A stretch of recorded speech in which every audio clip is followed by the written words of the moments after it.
Hi, my name is Leisha Coleman, and thank you for joining me today to talk about graphic medicine as both an education and information resource. I'm excited to share this knowledge with fellow librarians and health sciences professionals. I hope that by the end of this presentation, you'll have learned a few things. First, the difference between comics and graphic novels.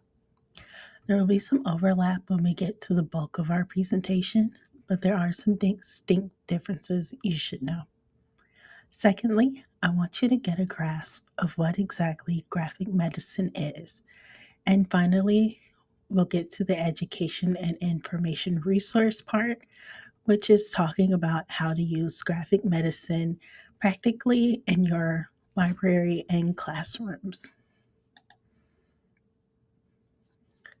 Let's start off with a little terminology. Comics and graphic novels are used interchangeably as terms, but refer to two different literary devices.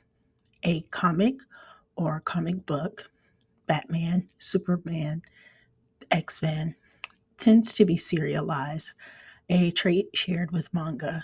These types of stories tend to be part of a larger, overarching story. You can't pick up volume number 4 and just drop into the action.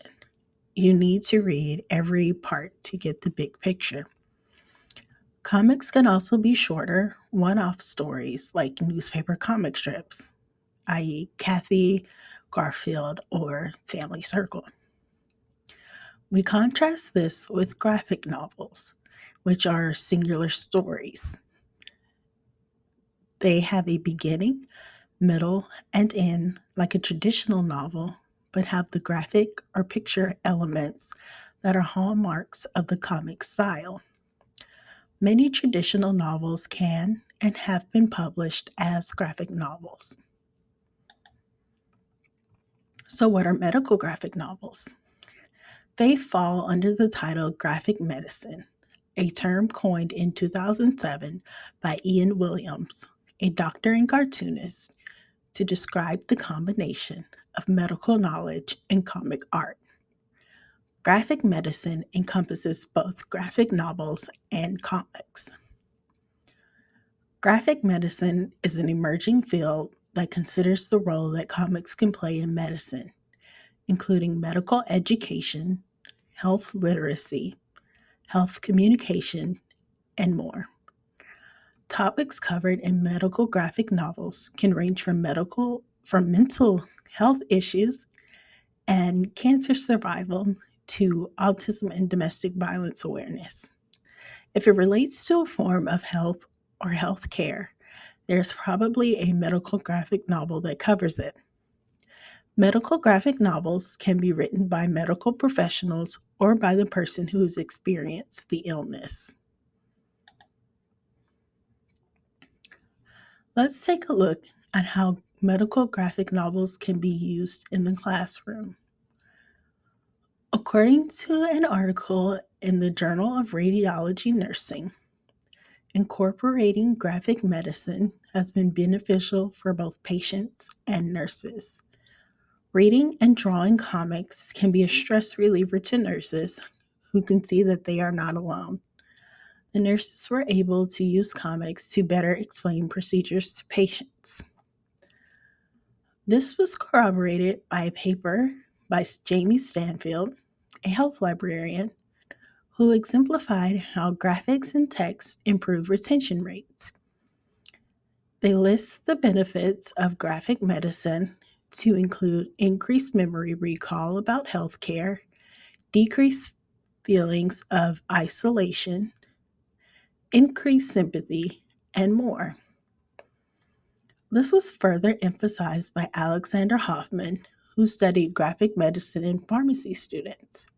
He noted that graphic medicine was a significant means for classroom discourse and stressed emotional and empathetic connections that the graphics and writings produced that weren't necessarily taught in lecture. Another benefit he mentioned was that creating comics was a great bonding and team building exercise. Here's an example of a comic that was written by a doctor, Charlene Obuobi, MD, that talks about the frustrations doctors face when treating patients is interrupted by dealing with insurance. Dr. Obuobi has a book and website with comics that medical students would relate to. This is the type of work that can be created in your classroom by your students to express their own frustrations with learning, their experiences in the field, or their own time with illness or disease. The National Library of Medicine has created modules to help incorporate creating and using graphic medicine in the classroom, which we will talk about later in the presentation. We will now move into the information part of our education and information resource. Graphic medicine can also be used to promote public health literacy, which medical libraries are always looking to do in informative yet interesting ways. One example of public health literacy using graphic medicine is the Frontline Workers Project. It is a collaboration between frontline workers and cartoonists depicting working during the pandemic. The collection of stories shows the reality of how hard the work was and is, while showing the fear, anger, and range of emotions healthcare workers went through. The stories are filled with not only their angst, but their medical knowledge regarding healthcare, and specifically working through a healthcare crisis. Another example of this would be Marvel's The Vitals series, which is available to read for free on the Marvel website. Marvel created these more traditional comic series, the original The Vitals Nurses, and the follow up, The Vitals EMS, to show the realistic side of working in healthcare. It combines the traditional ink and color of what we initially think of when hearing the word comic with much of the medical know how of graphic medicine.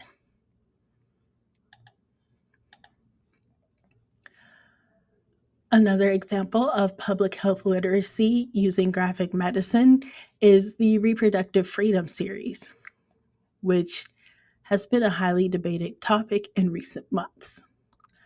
The bibliography contains webcomics and graphic novels relating to the topic, covering abortion, advocacy, and personal stories surrounding the subject.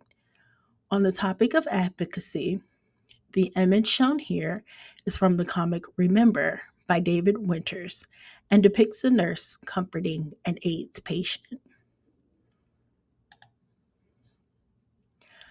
During and after the high point of the COVID-19 pandemic, there was a big focus on graphic medicine to bring light to the topic. Many comics were created that covered the topics of hand washing, disease transmission, living with COVID, and more.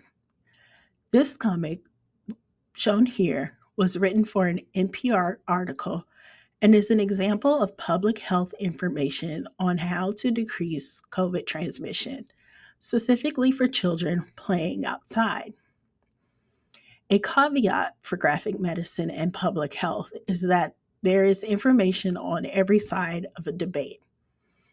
Because graphic medicine can be written by non professionals, it is important to do a proper vetting of sources when promoting a title as an information source. While the comic depicted here is generally safe as far as spreading information, there can be titles that disagree with your personal beliefs or show a side opposite of what you feel is quote unquote right. I urge any in collection development to have strong policies and do diligent research regarding public health graphic novels or comics. Here are some public health titles to add to your library. These titles are written from a patient point of view. Nervosa by Haley Gold deals with eating disorders, in particular anorexia. Rock Steady is a story about Handling Bipolar Disorder and Mental Health, written by Ellen Forney. And in a timely sense, Comics for Choice is an anthology of comics about reproductive health. Because public health can mean tackling a large range of subjects, incorporating graphic medicine means that you have a nearly equal amount of materials to choose from. Graphic medicine comes in so many different formats that you can find a title that appeals to the demographic and topic that you need, either physically or online. Consequently, this is just the tip of the iceberg as far as recommendations, and we will talk about some great resources in the next slide. So now we get to talk about some of my favorite graphic medicine resources to get you started on your graphic medicine journey. The first is the National Library of Medicine. They have free teaching modules mentioned earlier that come in high school and college levels and include classes on confronting biases and considering the point of view of family members, which are important topics in healthcare education. Their website contains background information on medical graphic novels and links to the main National Library of Medicine website, where you can order a traveling exhibit about graphic medicine for your library. The website also hosts an online exhibit of graphic novels that is interactive. The second resource is the graphicmedicine.org website. It is co-created by Ian Williams, mentioned earlier, who coined the term graphic medicine. This site gives information about the annual Graphic Medicine Conference, where librarians, students, and other educators can unite to talk about all aspects of graphic medicine. The site features reviews of graphic novels, highlighting each one's topics regarding health, and has links to various media about graphic medicine. It also includes a bibliography of essential graphic medicine titles. That would be a great start to improve or begin your graphic medicine collection. And lastly, we have an academic source for our health sciences professionals, a subset of the Annals of Internal Medicine. Annals Graphic Medicine publishes several medical comics a month. These are short form comics that are produced by both patients and medical professionals. If you happen to have a subscription to the Annals of Internal Medicine, this is a resource that is available to you for free with that subscription. We have reached the end of our presentation. I hope you have learned what makes up a graphic novel and what makes a material a comic, that graphic medicine is an all encompassing term for comics or graphic novels that are related to a health term or condition, that you have started to think about how you can use graphic medicine in your classroom or your library, and that you will start to look around at some of the resources that I have shared with you for more information or for titles or resources that you would like to start using. And here is my contact information if you would like to ask any questions or talk more about graphic novels. These are the best ways to reach me. And finally, here are all of the references that helps create this presentation. Thank you again for listening.